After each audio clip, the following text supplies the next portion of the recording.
Después que Juan Bautista fue arrestado, Jesús se dirigió a Galilea. Allí proclamaba la buena noticia de Dios diciendo: el tiempo se ha cumplido, el reino de Dios está cerca. Conviértanse y crean en la buena noticia. Mientras iba por la orilla del mar de Galilea, vio a Simón y a su hermano Andrés que echaban las redes en el agua porque eran pescadores. Jesús les dijo: síganme, y yo los haré pescadores de hombres. Inmediatamente ellos dejaron sus redes y lo siguieron.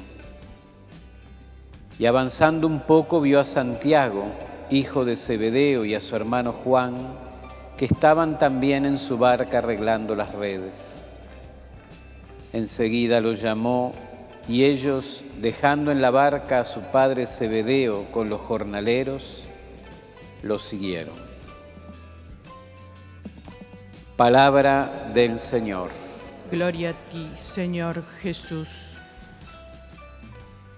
Queridos hermanos en nuestro Señor Jesucristo, hoy es un día muy particular dentro de la liturgia de la Iglesia, porque nos toca iniciar hoy un nuevo tiempo litúrgico. Ayer cerrábamos el tiempo de la Navidad y hoy nos toca comenzar el tiempo que se llama tiempo ordinario. Como sabemos, este nombre como que no lo ayuda mucho a este tiempo litúrgico, porque queda como siendo un tiempo común. Tal vez muchos pueden tener también la tentación de que bueno, ya todo vuelve a la normalidad, se terminaron las fiestas, ahora llega lo común, llega el tiempo ordinario, llega este tiempo sin brillo. También colabora esto que usamos muchas veces, esta palabra ordinario, para algo que es de mala calidad. También sobre las personas. Y decir que una persona es ordinaria, evidentemente, no es ningún elogio. En latín es como más bonito, porque en latín se dice tempus peranum, que es lo que nos hace a nosotros también llamar al tiempo ordinario el tiempo durante el año. Por eso me parece bueno, en la meditación de hoy, centrarla en tratar de entender un poquito más cómo funcionan los tiempos litúrgicos en nuestra Iglesia, como son el Adviento, la Navidad, la Cuaresma y la Pascua, y el tiempo ordinario. En los tiempos de Adviento y de Navidad, de Cuaresma y de Pascua, celebramos aspectos particulares de los misterios de Cristo. En cambio, el tiempo ordinario o durante el año ya no se concentra en un aspecto particular, sino que celebra como en toda su amplitud el misterio de Cristo. El Adviento y la Navidad giran en torno al misterio de la Encarnación, el comienzo de la vida de Cristo. La Cuaresma y Pascua giran en torno a la muerte y resurrección, es decir, al final de la vida de Cristo en esta tierra. El tiempo ordinario, el tiempo durante el año, tiene el propósito de contemplar la vida del Señor. Podemos decir que en Adviento y Navidad nos concentramos en el principio. En Cuaresma y Pascua nos concentramos en el final. Y en este tiempo, el ordinario, estamos como recorriendo toda la vida del Señor. O sea que fíjense, en el año litúrgico celebramos durante ciertos tiempos misterios particulares y durante el resto del año litúrgico, como el que comenzamos hoy, celebramos el misterio de Cristo en su conjunto, en su integralidad, en su plenitud.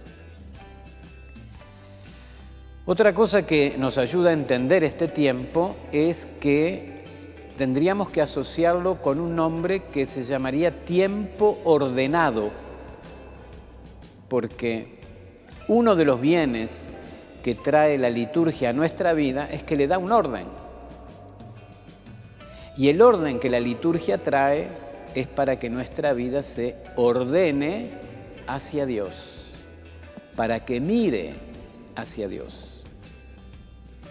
Y este tiempo ordinario también lo podemos llamar tiempo ordenado porque sigue un orden, el orden que nos presentan los evangelios cuando nos hablan de la vida de Cristo y específicamente del misterio público de Jesús.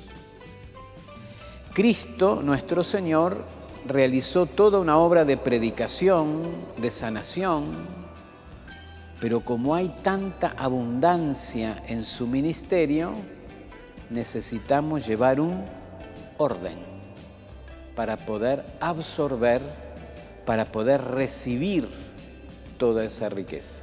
Por eso es el tiempo ordinario. Entonces este tiempo es el tiempo en el que nosotros ordenamos nuestra vida hacia Dios, es el tiempo en el que recorremos con un orden el ministerio de Cristo y es el tiempo también en el que la Iglesia entera camina, peregrina, siguiendo ese orden, contemplando a Jesús y anunciándolo al mundo. Y para leerlo en orden, en los días entre semana, todos los años repetimos el mismo esquema. Arrancamos por el Evangelio de Marcos, sigue el Evangelio de Mateo y al final del año litúrgico ya vamos leyendo el Evangelio de Lucas.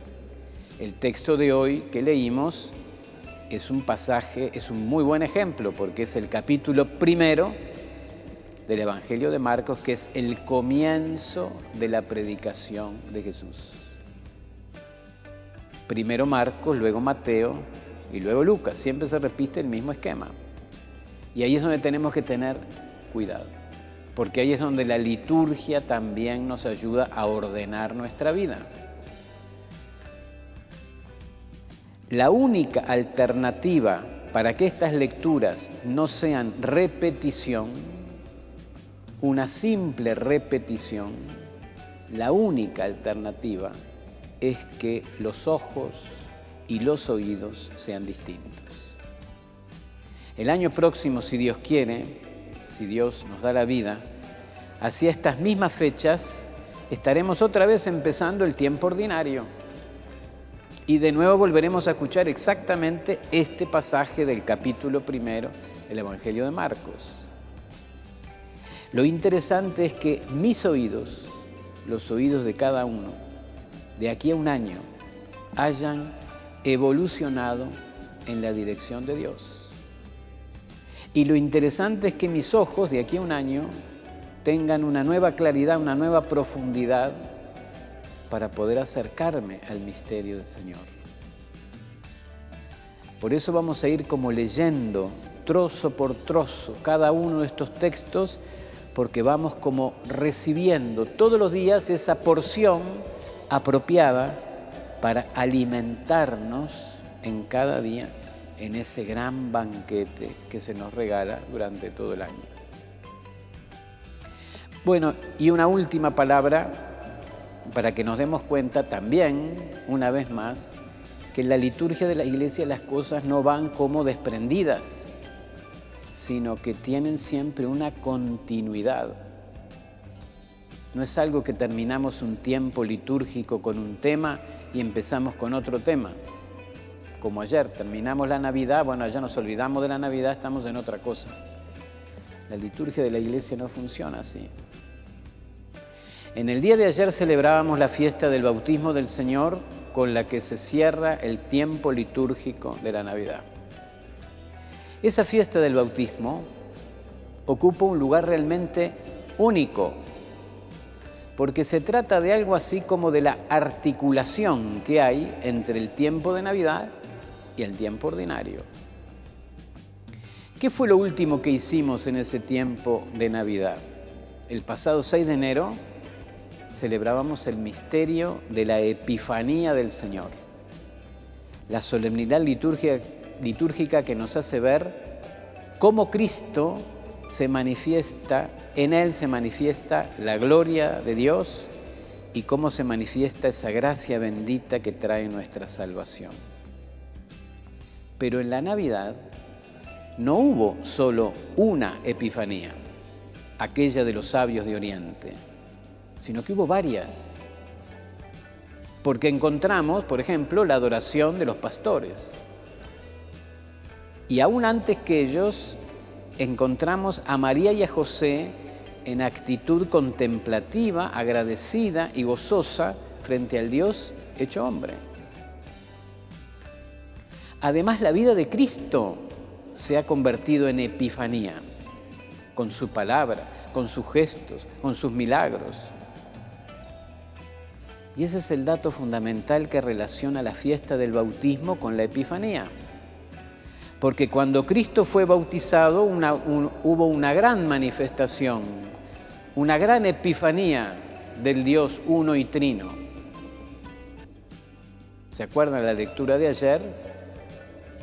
Estaba el Hijo presente, se escucha la voz del Padre, desciende el Espíritu. Y en esa manifestación, la acción del Espíritu que desciende sobre Jesús es el que vuelve toda la vida de Cristo una epifanía.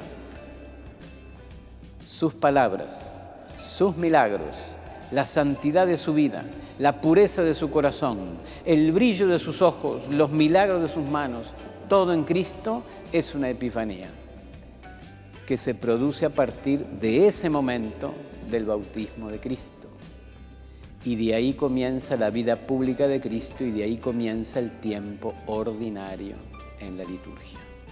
O sea que la fiesta del bautismo, por una parte, conecta con la Epifanía y por otra nos lanza, nos deja preparados para que cada día, en cada Eucaristía que celebramos, sepamos encontrar en nuestro Señor la manifestación viva, el Evangelio vivo, para que podamos encontrar en Él la verdad de ese Dios hecho hombre que por nosotros y por nuestra salvación bajó del cielo, se encarnó, padeció y resucitó.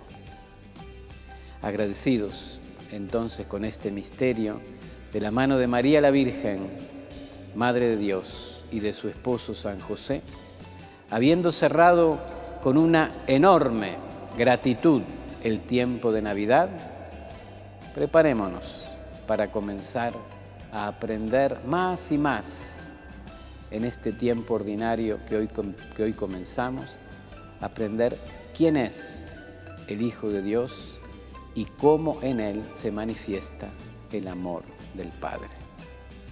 Que así sea.